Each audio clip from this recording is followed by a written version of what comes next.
ជំរាបសួរទៅដល់ពុកម៉ែបងប្អូនអរគ្នាចឹងថ្ងៃនេះខ្ញុំនឹងមកនិយាយអំពីសារតកម្មយុវវ័យចំពុកទី50ដែលតាក់ទងជាមួយនឹងភាពអកល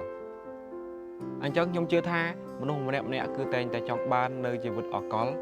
ដែលគ្មានថ្ងៃស្លាប់ហើយនឹងគ្មានការឈឺចាប់អញ្ចឹងថ្ងៃនេះខ្ញុំនឹងលើកយកមក3ចំណុចដែលតាក់ទងជាមួយនឹងភាពអកលចំណុចទី1នោះគឺការទុកចិត្តទៅលើព្រះចំពោះចំណុចទី2នោះគឺ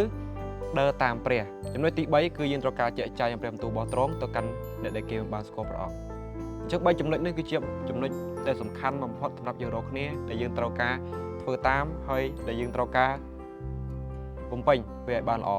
បើមិនតែយើងចង់បានជីវិតអកលអញ្ចឹងយើងត្រូវដឹងថាព្រះអង្គគឺទ្រង់តែងតែស្រឡាញ់យើងគ្រប់គ្នាព្រះអង្គទ្រង់មិនដែលស្អប់យើងនោះទេព្រះអង្គទ្រង់ចង់ឃើញកូនរបស់ទ្រង់មានជីវិតអកលនៅពេលដែលព្រះអង្គយាងមកវិញខ្ញុំជឿថាយើងម្នាក់គឺតែងតែចង់បានហើយជីវិតអកលចំពោះរូបខ្ញុំដូចគ្នាខ្ញុំក៏ចង់បានជីវិតអកលដូចគ្នាអញ្ចឹងចំណុចដែលល្អសម្រាប់យើងរាល់គ្នាគឺចូលយើងបំពេញនៅកិច្ចការងាររបស់ព្រះអង្គហើយដើរតាមព្រះអង្គដែលជាព្រះយើងគួរតែទុកចិត្តទៅលើព្រះអង្គនៅពេលដែលយើងជួបបញ្ហានៅពេលដែលយើងជួបវិបត្តិអ្វីមួយចូលយើងត្រូវនឹកចាំថាព្រះអង្គគឺតែងតែនៅក្បែរយើងជានិច្ច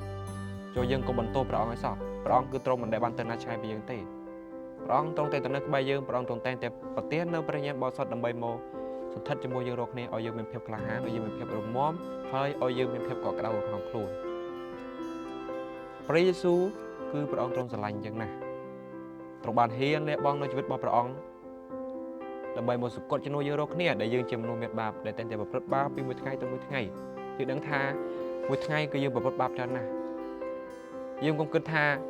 មួយថ្ងៃនេះខ្ញុំមិនបាត់ធ្វើឲ្យសោះមូលហេតុអ្វីបើខ្ញុំមានបាបយើងកុំគិតអញ្ចឹងអីសូម្បីតែយើងគិតអាក្រក់ទៅលើអ្នកណាគេម្នាក់ក៏យើងអាចមានបាបបានដែរអញ្ចឹងហើយចូលយើងរកគ្នាស្រឡាញ់ព្រះហើយស្រឡាញ់អ្នកជិតខាងឲ្យដូចខ្លួនឯងដូចយើងរកគ្នាអញ្ចឹងយើងគឺជាគ្រីស្ទានគឺយើងត្រូវមានភាពក្លាហានហើយស្ដីស្រឡាញ់ទៅកាន់មនុស្សដែលនៅជុំវិញខ្លួនយើងហើយហ៊ានចែកចាយអំព្រះបន្ទូលរបស់ទ្រង់ប្រាប់គេបានដឹងបានឮ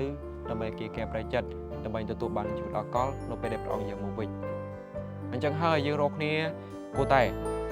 កុំខ្លាចកុំងាករេក្នុងការបំពេញនូវកិច្ចការងាររបស់ព្រះអង្គបើសិនជាយើងចង់ឲ្យខ្លួនរបស់យើងមានជីវិតអកលបើសិនជាយើងចង់ឲ្យ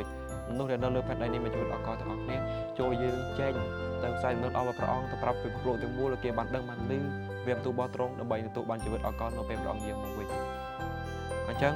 សារតកម្មយុវវ័យខាងនេះខ្ញុំមានតែប៉ុណ្្នឹងឯងខ្ញុំក៏សូមអរគុណដល់បងប្អូនអរគ្នាសម្រាប់ការទស្សនាវីដេអូនេះសូមអរគុណនិងសូមជម្រាបលា